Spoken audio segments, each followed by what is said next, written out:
the opposition side the keys to government, because this administration, Madam Speaker, is never where it needs to be when it should be there, and it's continuing to be evident, Madam Speaker, when we look at the bill we're actually debating today, which is the mental health bill under the ministry of the minister who is not here, Madam Speaker.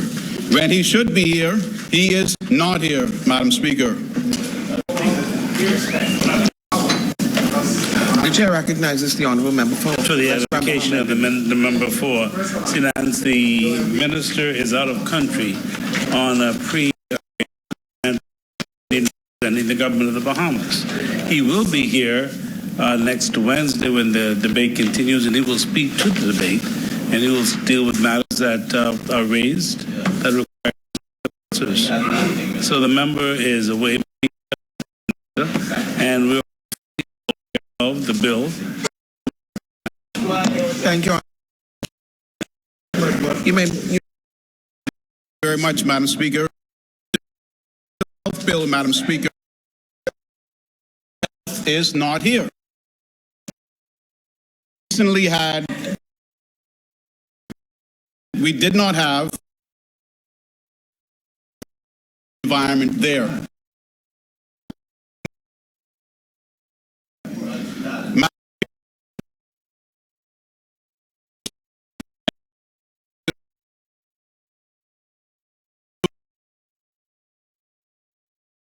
Hurricane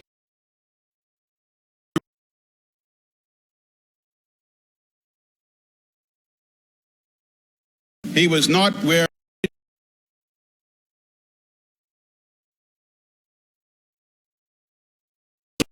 letters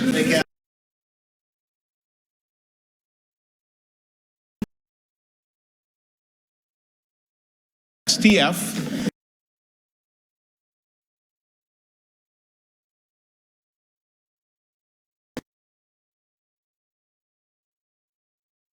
to be here.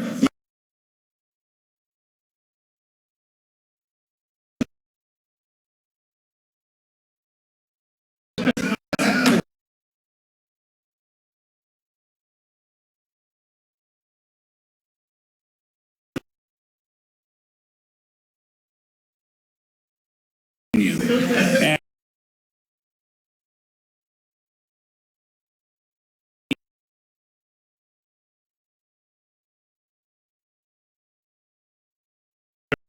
so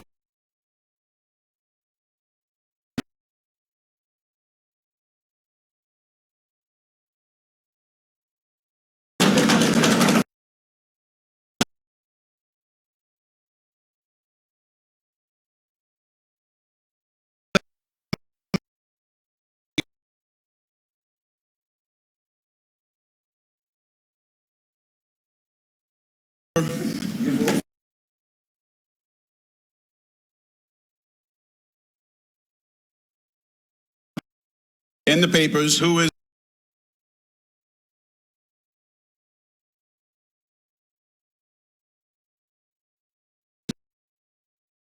the acting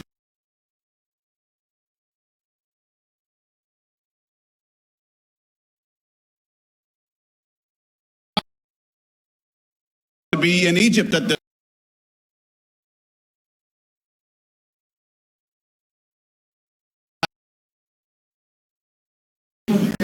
now,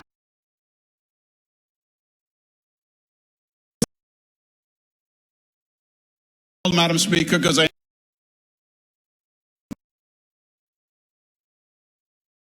May 16th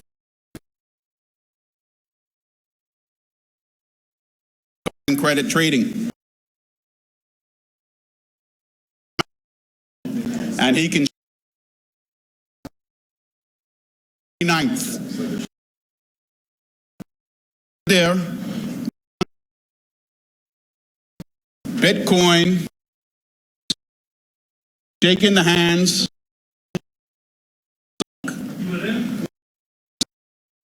I was not. We sit back today. This is a very serious issue for the jurisdiction. I, along members of the opposition act in all manners to do what is best with our members from the government side to ensure that our jurisdiction remains protected and that as one we continue to promote it. Madam Speaker, I listened to my good friend, the member from Exuma in Ragged Island. We have become travel buddies recently. We've both been to Abaco and Grand Bahama at the same time. You had a piece of that travel? Yeah. You had a piece of that travel? You had a piece of that travel? I did ask him if there was a space on his plane. He said, no, we are full. But Madam Speaker, he brought up, when he was speaking about the mental health bill, he did a very good job with his contribution. Whenever I listen to the Prime Minister, always gets said by one of them, that's an overreach or an irritation. It gets under my skin. And Madam Speaker, the member for Exuma and Ragged Island today, in attempting to describe the reasons and the objectives that this administration is bringing the mental health bill forward, is that they aspire to be a nation of compassion. Speaker, when I heard that, my mind just went to those persons with the bus contracts in North Abaco and our family islands who, with 2 years left under their contracts, have had them canceled. Their investments in the vehicles necessary to move the children of tomorrow has been taken away from them, Madam Speaker. But as you asked me to before, I will not go further. Boy, if the microphones were live in this house right now, I will not say what I've just heard behind me. Do it? No, I won't do that, Madam Speaker. But, Madam Speaker, I very much welcome this mental health bill, which we have before us today. Now, as the Member of Parliament for the great constituency of St. Anne's, for the Member of Parliament for the great constituency of St. Anne's, I have honestly been fingers deep in mental health issues in our country. Whether they can intervene or whether they can only intervene after a constituent has made a complaint. Madam Speaker, the Act speaks to that in part. I would ask that it be amended to go further, but when I get into it, I will. And Madam Speaker, the other issue that the police have is, yes, if they get a complaint, say they take them into custody for vagrancy, the issue is, well, we'll get them before the court, and then they're out the next day. And some of these individuals have a bit of a homing device in them, because once they're out, they end up back to where they must have determined was their new location that they wanted to be, and they show up again and again. So it's been very difficult for the members of the Royal Bahamas Police Force to handle it. I have heard one of my colleagues, one of the 39, possibly one of the Magnificent 7, but definitely one of the 39, say that there needs to be more training, or there should be training, because they recognize that the police and the members of the correctional facilities at Her Majesty's Prison don't necessarily have the training to deal with persons with mental issues. So, Madam Speaker, those are things that we need to do. But very importantly, before I dive into the Act, Madam Speaker, there needs to be money out of the budget. Now, this is all big talk. There are some benefits that can have application, but this is all big talk if there aren't more facilities. And to simply say, we recognize the problem, no matter which side does it, but we don't have the money to create the housing. We need it to be a public-private partnership. That's a solution if you have somebody already in line to do the private-public partnership. Without that person in line to do the private-public partnership, or the NGO to donate the money that you're going to need to start with by housing 80 persons from Her Majesty's Prison who are likely improperly housed there because it's not seen to be a health facility. And you have, in St. Anne's, I would say you have 5 individuals.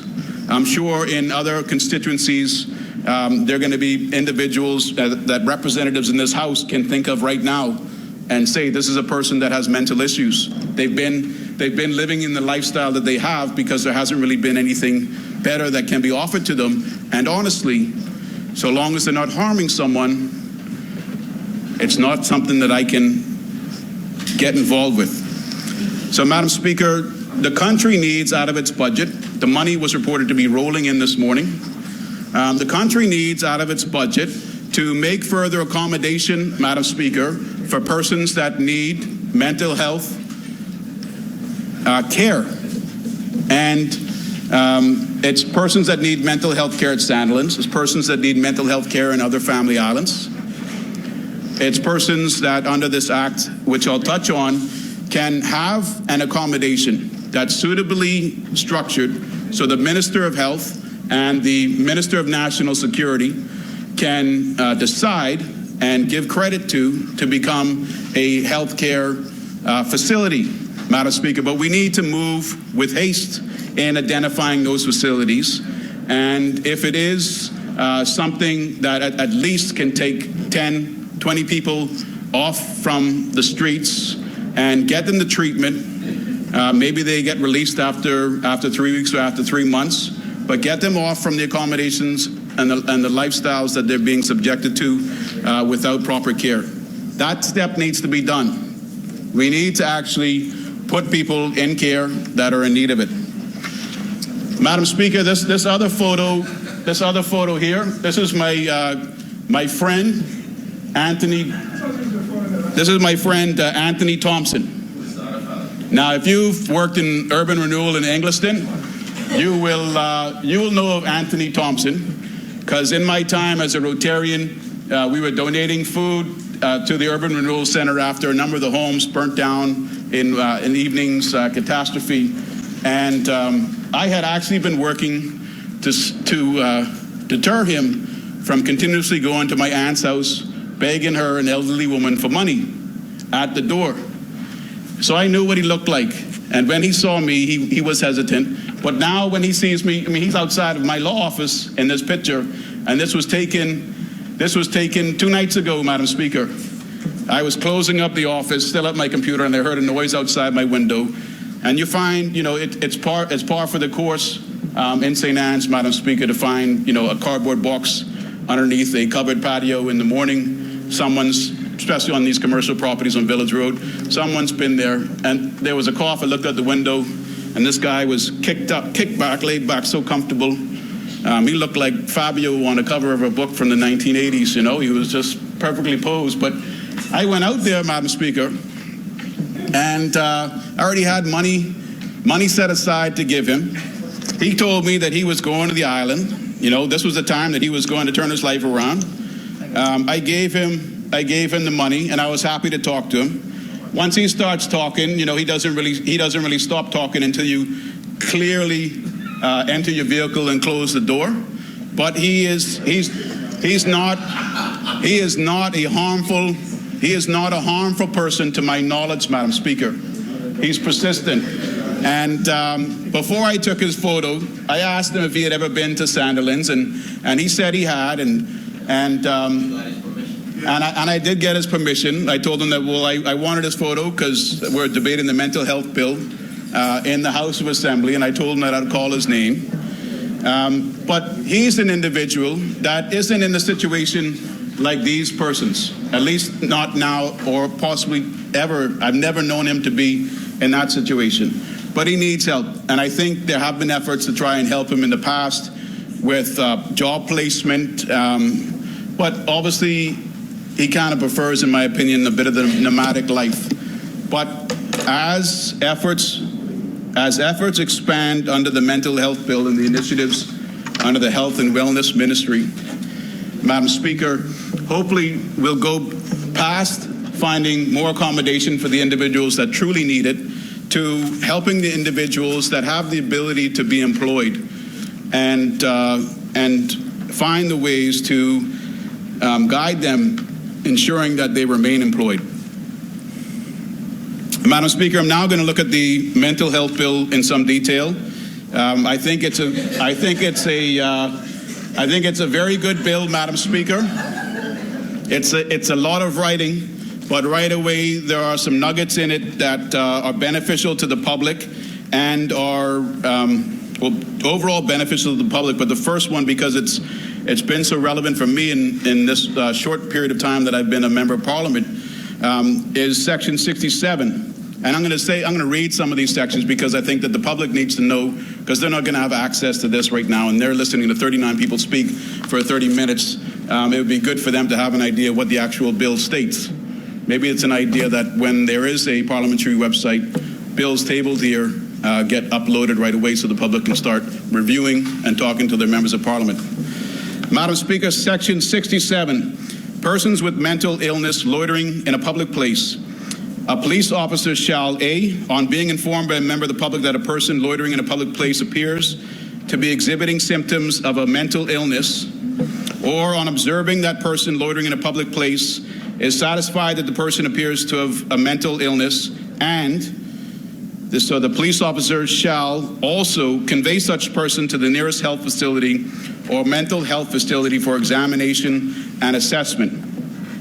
A couple of things from this section, which is a very important section. A couple of things come out of this section that I'm going to speak to now, Madam Speaker. And the first is when a police officer from the Royal Bahamas Police Department is called to deal with someone that has a mental issue, they'll likely go down and do an assessment first. If you do it during the week, with today's resources, if you do it during the week, not on a Friday, or definitely not Saturday and Sunday, if you do it during the week, the facility, I think it's on Collins Avenue, is likely to be open and staffed so that they can assess the individual and determine where that individual can or should go from there. So if they're open during the week and there are individuals around, they should be open during, is that this speaks to, I'd ask you to protect me if it gets rough, Madam Speaker.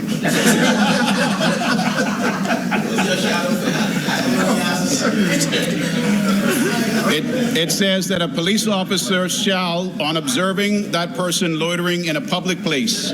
So this addresses persons that have mental health issues that are in public places. But I could see this section being read by the police as saying, well, if that's private land, that's not public space, we can't do nothing. This is not our problem, you're on your own. Or we can do something, but you got to come down and make a complaint. And then maybe that complaint comes with a further requirement that you got to come and give evidence in court. However it may be, if we could amend this section so that it says a police officer shall, on observing that person loitering in a public place or a private place not being their own, is satisfied the person appears to have mental illness, and then it goes on, convey such person to the nearest health facility or mental health facility. I think that would really encompass every situation that the public would want police assistance in, and would not put us where we are right now with this uncertainty as to who can do what, when, and how. So, Section 67B. Actually, A and B, because both speak to public place. So, public place or private place not being their own. Madam Speaker, I have a little under 10 minutes left.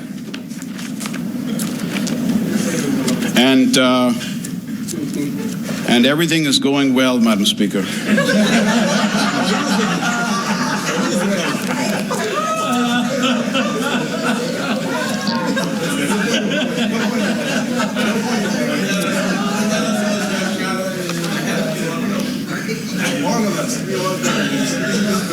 So, Madam Speaker, we have Section 9 of the Act, which is one of the sections that speaks to the right of persons with mental health issues. And this is Section 9, the right to live in the community. No problem with that, Madam Speaker. But Section 9 reads, subject to admission to a mental health facility by order of the court in the interest of that person's health, or of the public safety or to a voluntary or facilitated admission to a mental health facility, no person diagnosed with or exhibiting symptoms of a mental illness shall be denied the right to live in and be a part of the community. Madam Speaker, I don't have any problem with that, and I know that everyone here, I would think, has no issue with that either. However, there have been instances in St. Anne's, in the Camperdown area, which is also part of my constituency, Madam Speaker, where individuals have been reported to have been seen along the main Camperdown Road doing the business of self-pleasure and sometimes making direct eye contact. Now, Madam Speaker, we've seen the individuals that have shown up. And Madam Speaker, there are instances where the individuals are known to live in the area. So I think that we have to be careful where, yes, people are free to live in the area, but when there is a extensive enough department under the ministry overseeing these things, the fact that an individual is cleared to live in their community one day doesn't mean that someone from the Ministry of Health and Wellness shouldn't check on them periodically, maybe annually, just to make sure that what they agreed to do when they left after their assessment, they're still abiding to. And it's a serious issue, Madam Speaker, especially, as I said, in St. Anne's. The Camperdown area has the equestrian stables.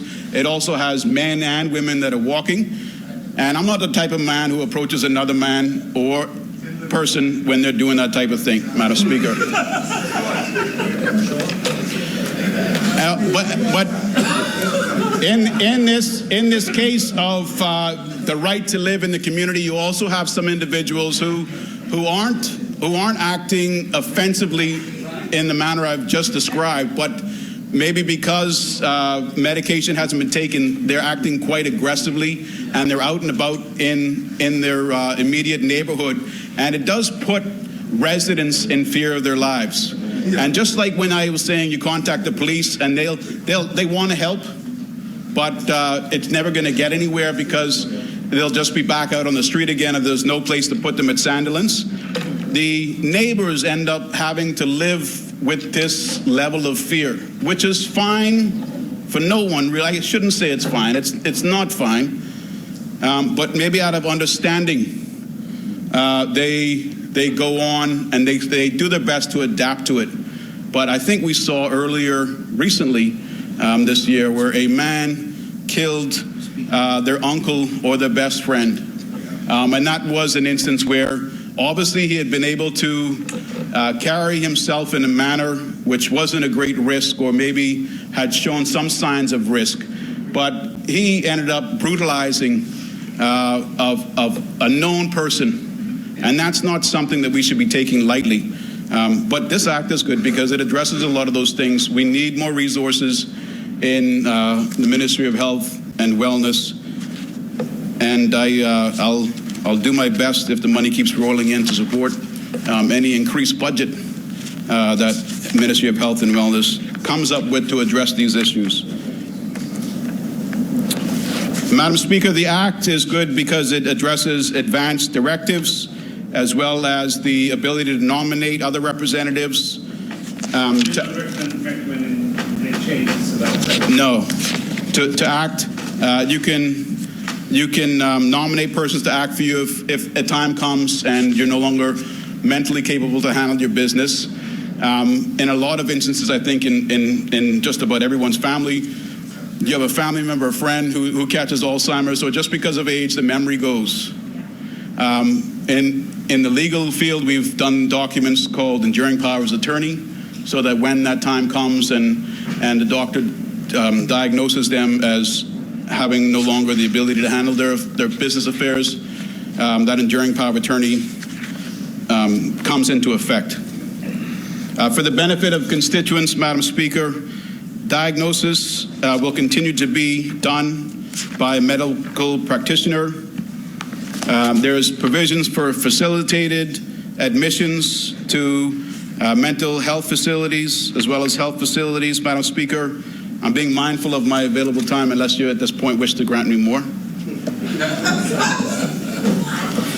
Madam Speaker, there's also provision for emergency treatment.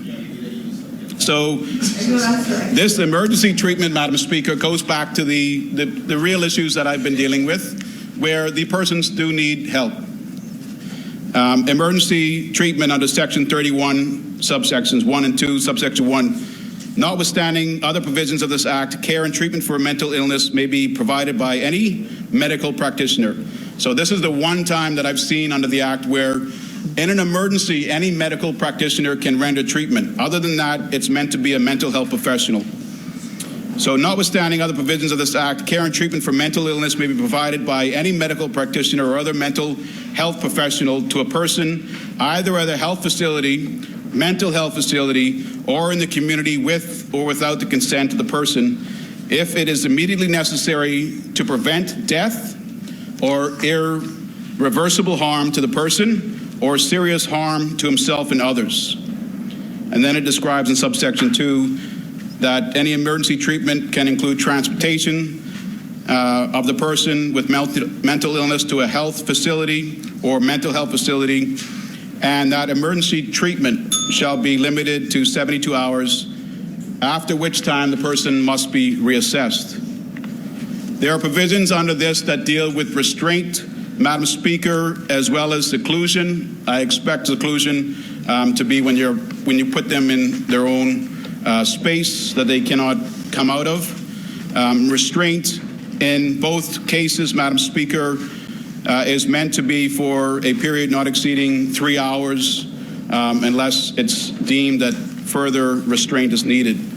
Now, I want to conclude with a bit of advice from my former boss, Madam Speaker.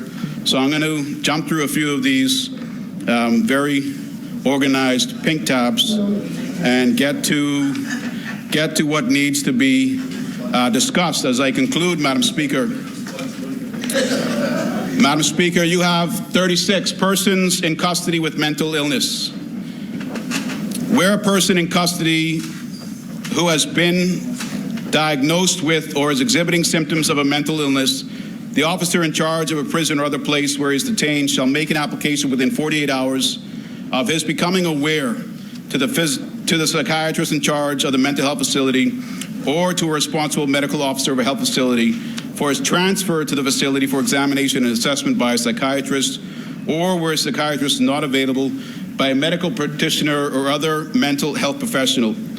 So, Madam Speaker, once this Act comes into effect, I think the argument is that all of those individuals at Her Majesty's prison need to be referred for psychiatric care, and they shouldn't remain at Her Majesty's prison after such referral, Madam Speaker. And Madam Speaker, by the Act, from my good friend and former boss, Section 69, Madam Speaker, penalty for improper, this is it, Madam Speaker, it's roughly all that I need. Madam Speaker, penalty for improper detention of a person diagnosed with or exhibiting symptoms of mental illness. Any person who, A, willfully detains in a health facility or mental facility any person who is diagnosed with or exhibiting symptoms of a mental illness otherwise than in accordance with this Act, or unlawfully detains in any place not being a health facility or mental health facility any person diagnosed with or exhibiting symptoms of mental illness commits an offense and is liable on summary conviction to a fine of $1,000 or to imprisonment for 2 years or to both such fine and imprisonment. So, Madam Speaker, that's 80 persons, that's 80 offenses at Her Majesty's prison. Those people, technically, by this Act, in my opinion, will need to be removed if, as the Guardian reported, they are suffering from mental illness, Madam Speaker. It comes with a penalty of imprisonment of 2 years or a fine of $1,000. And here's the kick, Madam Speaker. No prosecution under this section shall be commenced except by or with the consent of the Director of Public Prosecutions.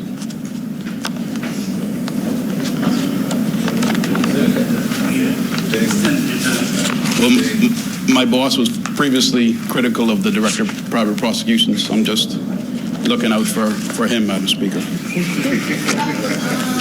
Madam Speaker, with those things, with these additional resources, and with my mentors' collaborative work to get that amendment in there, I give my full support to this bill, and I think that the acting Prime Minister has done a good job so far this afternoon.